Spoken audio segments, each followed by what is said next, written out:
All right, here we go. Time for another Sunday video and the last of our bug out series. Let's get to it. All right, for those that don't know, and most don't, we've been doing a bug out video series for the past 3 weeks. This makes video number 4, and it will be the final video of this series. Now, my intention was to do this for 2 or 3 months and get probably a 9 or 10 part series, but I'm not going to bore you with it because the views are doing this. So instead of boring you, we're going to move on to something else. So today's video, like I mentioned, will be the last of that series. And we're going to basically just put tips and tricks of other videos that I was going to make full videos of. So today will be tips and tricks when bugging out. On that note, let's get started with movement.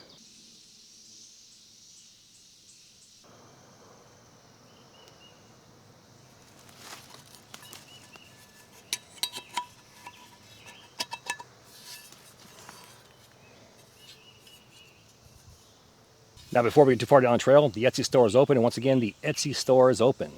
We got 100 Corporals Corner hybrid skillets dropping right now. That link is in my video description box. Grab them while you can. They'll last anywhere from 30 minutes to 2 hours, and you're SOL till next week. Once again, we got 100 Corporals Corner hybrid skillets in my Etsy store right now. That link is in my video description box.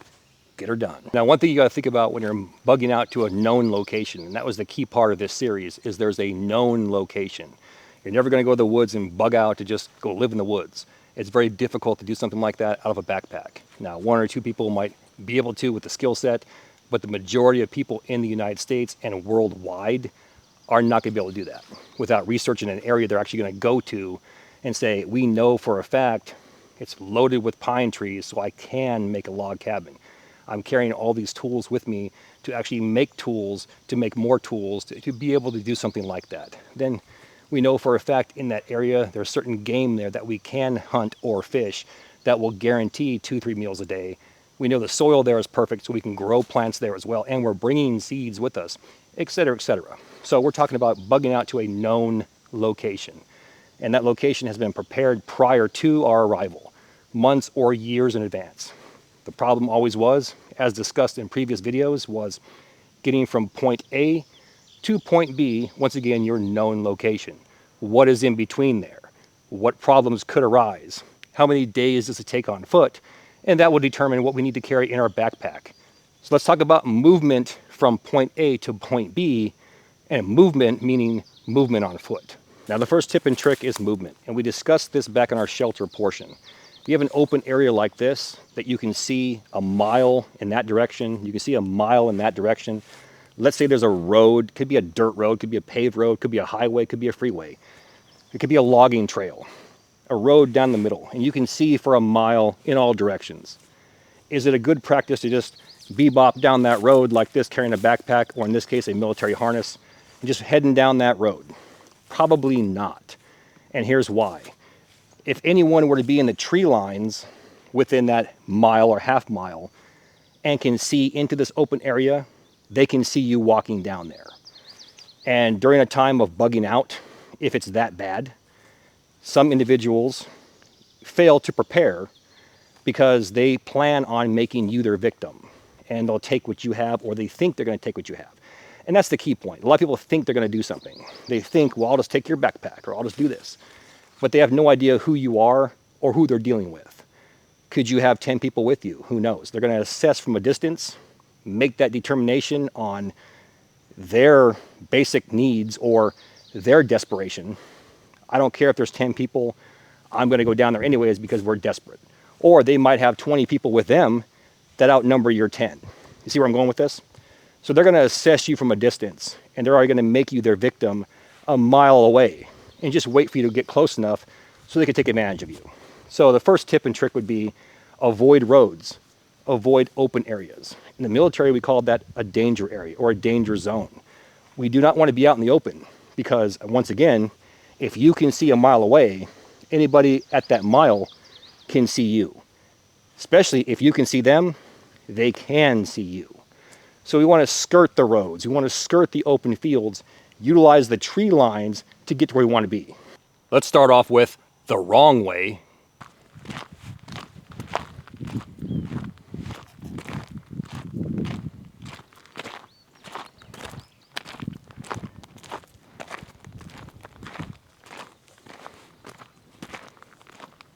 And now for the right way, we'll utilize that tree line. And you see that it curves around and follows the road, and you can parallel that road all the way down. Now to reiterate the right way, just like in our shelter video, there's the open area out here in front of us. Simply going to the tree line and disappearing, going in here a good probably 10 yards, I can still look out and see that open area. I can then choose to walk left or right and parallel that road or that open field and not risk being seen by anyone out there looking in my direction. Now, just like everything else in life, there's advantages and disadvantages. I'm inside here, I'm covered, I'm concealed. I have the advantage of that open field at my disposal. I can actually see a mile down that dirt road that I was walking. I can look for clouds or smoke coming up. Maybe a vehicle is coming in my direction across that road. Maybe there's a large number of people moving across there and kicking up dirt and rocks. I can see all that from here. What's my disadvantage? All of this garbage in here. Simply stepping on something like this and making noises, tripping and falling through here. There's vines, there's sticks, there's dry leaves, etc., etc. So simply being inside here and trying to skirt the road as individuals are coming, they could hear me. And then some could choose to go and investigate that. So again, advantages, disadvantages. I can observe from a distance, and maybe I should stay here and just watch until they pass, or head in the opposite direction downwind of them, so the sound is going to go this way and not travel up and over. Make sense? But at that point, you got to make your own decision. Do I stay or do I go? However, walking down a dirt road in an open area, walking across an open field, bottom line, especially across somebody's farmland or property, that's a danger area from hell. And my advice, stay away. Next tip and trick, map and compass. Choose a map and compass that you are comfortable with and that you have experience using. Now, with that said, there's hundreds of maps to pick from. Once again, the focus of this entire series, point A to point B, what's in between. If you're moving from one city to another city, you need some type of map that gives you street names, alternate paths, things like that, in order to get there. If you're moving from a city to a wildlife or state park, you want a map that might show you terrain, as in a topographical map. Now keep in mind, all maps have limits. That's why back in the day they had maps that were this thick, sitting inside people's vehicles that would cover 2 or 3 states at a time if they were traveling back and forth. If you're lucky today, you can download topographical maps or get maps like these that will cover your state, show you the major roads, things like that. Some wildlife areas, some state parks also have trails on there as well. But it depends on where you're going and what your ultimate goal is. Once again, point A to point B, what's in between. Also, as far as maps go, whatever map you decide to get, make sure that it has a legend on there and a north-seeking arrow. The reason why you want that is so that you can use your compass, actually place it next to that arrow or the corner of your map, and actually orientate the map in the direction that you want to go. If you can't orientate a map because there's no north-seeking arrow, or it doesn't tell you which direction north should be as you look at that map, the map is kind of useless. It's good for probably general direction. I could say, okay, I see that hill over there, I must be in this area here, or I must be in that area there. But to actually navigate properly, you want to actually orientate the map first, ensure that the map and compass jive together, meaning they are married up, and the degrees match. And that's done by simply adjusting the compass on the back. We're not going to get into land nav in this tip and trick video. We had that planned, but all you got to do is go on the YouTube search and type in Corporals Corner land navigation, and we'll show you how to do all that stuff. But the important takeaway is you want some type of map that will get you from A to B, and some type of compass that will allow you to walk a straight line and that you actually have experience using. Before we go any further, I want to reiterate the key takeaway of that section. That simply is getting a map and compass that you're experienced with and that you're comfortable using. For me, the best map is always going to be a topographical map, simply for the fact that it has contour lines, which is nothing more than elevation markers for the terrain. It tells you how high up each marker is, 100, and it goes 150, 200, etc., or how low down you have to go when skirting that open area. And if you stick to something like that, you can't go wrong because it shows you all the terrain across the entire area from point A to point B. Downside is they're costly, they're limited to smaller areas, and you have to blow them up, meaning bring the size larger to actually see all that terrain. They're marked in increments of like 1 in 25 thousandths, which is like a grid square about that big, or 1 in 10,000, where it's about that big. Which one do you think is easier to see? You're going to want this, which means your map is going to be huge. And trying to carry something like that is almost just ridiculous and asinine at that point. So pick your poison. You might have to use a paper map to get you to the general area, and then dial in with a topographical to get you to that precise point and see all that terrain around there. But doing your own research, you'll figure all that out. It might be a 3-4 day walk. So it might be easier to just skirt a highway, skirt a freeway like I showed you, get there and get her done. On that note, let's go ahead and move on to fire. Now I want to go ahead and address this topic because somebody's going to allude to it. I've seen it several times over the past 15 years. It always boggles my mind. It's always something to the effect of, well, I don't care how small your fire is. If you light a fire, they could see it with thermal imagery and they can come get you. Now my first question is, who is the mythical they? And the second question is, who are you that you're that important that they're going to spend hundreds of millions of dollars using thermal imagery to come get you? So to answer the first part of it, to my knowledge, there is no mythical they, all right? There's not helicopters just hovering off in the distance somewhere or at some secret military base that the phone rings and they grab it and they go, get in the air with thermal imagery, go get him. People would have no idea where you're at. If the world's in chaos, things are shutting down, the last thing on anybody's mind is to go look for you with thermal imagery. People on military bases are probably going to bolt themselves to make sure that their families are okay. Other people are probably going to, fire department, things like that, are going to do what they can and ultimately bail also to make sure their families are okay. So the chances of somebody sticking around long enough, days, weeks, months into an apocalypse to look for you with thermal imagery is probably slim to none. Now, the second part of that, who are you that you think you're that important where they'd spend hundreds of millions of dollars to come get you? So when you think of it like that, it's like, unless you're, Epstein and you have some list where all the, world leaders are on it, then yes, I can see they're going to come get you. But if you're Joe Nobody lived in a cul-de-sac and you decide to bolt one day because you notice there's riots coming down the street and you want to get out of your city and hide out for a little bit, along with everybody else who wants to get out of the city, they're not going to come look for you. So let's get that out of our mind right now, get away from that thought process, stop thinking like that, and actually understand that we're moving from point A to point B to a predetermined location, and there is no mythical they, all right? But we want to keep our fire small in the event that somebody else is walking by or heading in the direction that we're going. We don't want to bring any unnecessary traffic our way. So we want to keep that fire as small as possible, and we do that with a Dakota fire pit. Now, a Dakota fire pit can be as simple or as hard as you make it. Simply clear all the debris away, make a 1-foot diameter circle, simply dig it out to the depth of no less than 1 foot.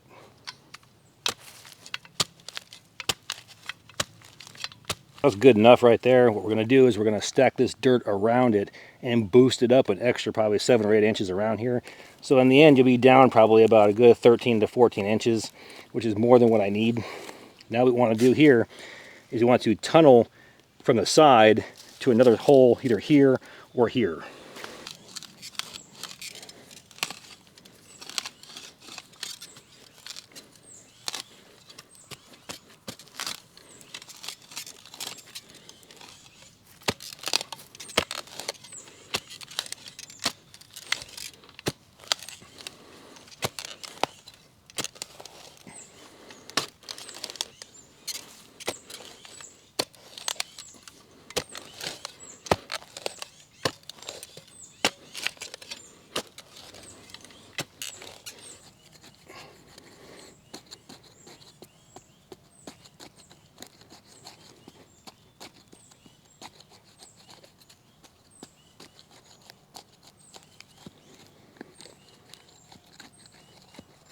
So to bump up the height of this, we're going to just stack the clay around it. And I say clay, it looks like dirt, but it's actually clay. It's dry clay. Nothing fancy, just give it that extra 2 or 3 inches on there. You want to keep the flames down here, so we're building walls up around this.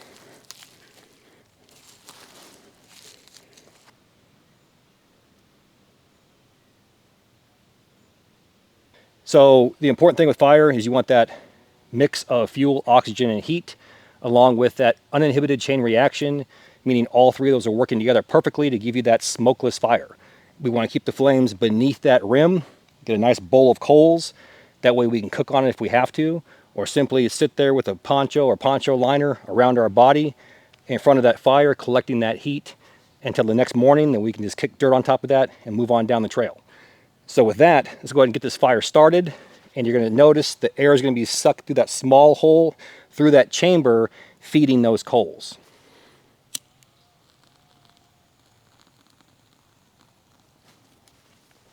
Want to make sure that we have small enough sticks that actually go in the bottom of that bowl and not stick out where the flame's going to be a foot above the rim. Initially, it's going to be difficult getting this thing going, but once we get it burned down into coals, it'll be a lot more manageable. So starting off with smaller sticks or smaller diameter sticks like this is always the best choice.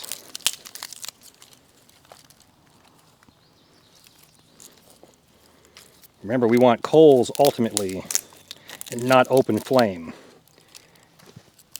As long as the open flame stays below that bowl, we're okay.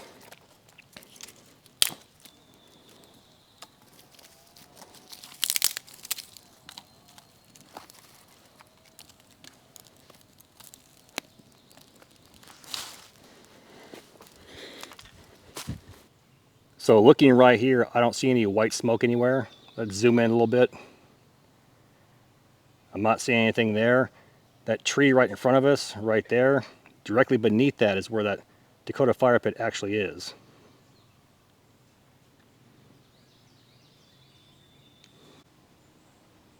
And looking above the tree line, I see nothing but clouds. We're not even hearing any crackle from a fire up here.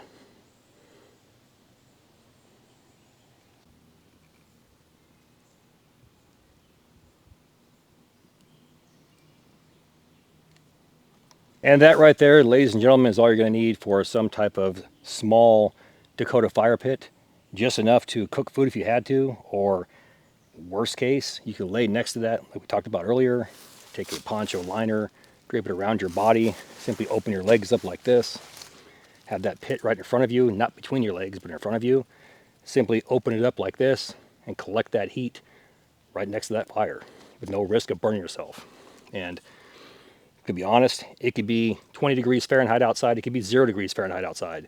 If you're sitting like this with a poncho liner around you, over top of that hole, allowing that smoke to vent, or that little bit of smoke to vent out of there, and you're collecting that heat, it's probably going to be 65 or 70 degrees inside of that poncho liner, or poncho.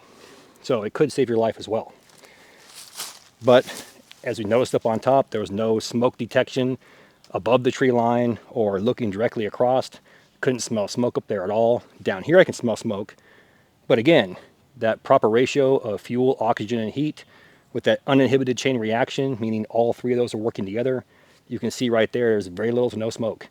And it's being fed oxygen the entire time from that small tunnel where the air is being drawn down and through that tunnel into that pit, keeping those coals nice and hot. So it is what it is, but if you absolutely have to have a fire, that's what I suggest right there. And there you go. You got 3 tips and tricks that you should know during a bug out situation. Once again, leave out the escape and evade from the government. I do not believe that anyone who's untrained, has no clue in life as far as military tactics and has never served in the military, doesn't know how they do things currently in this modern era, would stand a chance on your own just running through the woods. Yeah, I highly doubt it. Could it happen? Yes, but highly doubt it. And then again, why are you so important that they're going to spend the entire U.S. military and helicopters and every asset they have looking for you during an actual crisis? They're most likely not. That ranks up there with the whole ham radio thing where you got to have a ham radio license to call in an emergency, otherwise they are going to get you No, they don't. Any emergency situation that's a legit emergency, you can call 911 on any phone, dial in on any radio, ask for assistance. If somebody answers it, they're going to be there as quick as they can with no repercussions to you because it's an actual emergency. So there's reality and then there's fantasy. So take that for what it's worth. Now, I apologize to anyone who thought their time was wasted during this series. We're going to go ahead and postpone the rest of this series. We're going to shelve it until the views return, or we're going to revisit it, say probably 6 months to a year, and see if it's better received that way. Is what it is. On that note, let's go ahead and get out of here. With that, all the gear in my videos can be found in 2 places. One, my Amazon affiliate page, and 2, my Etsy store. Both links are found inside my video description box. Now please do me that favor. Hit that like and subscribe button, then ring that notification bell. Once you ring that bell, please select all notifications. And as always, thank you for your comments, views, and support. Thanks for watching. Get out in the field, have some fun. I'm going to catch you next time.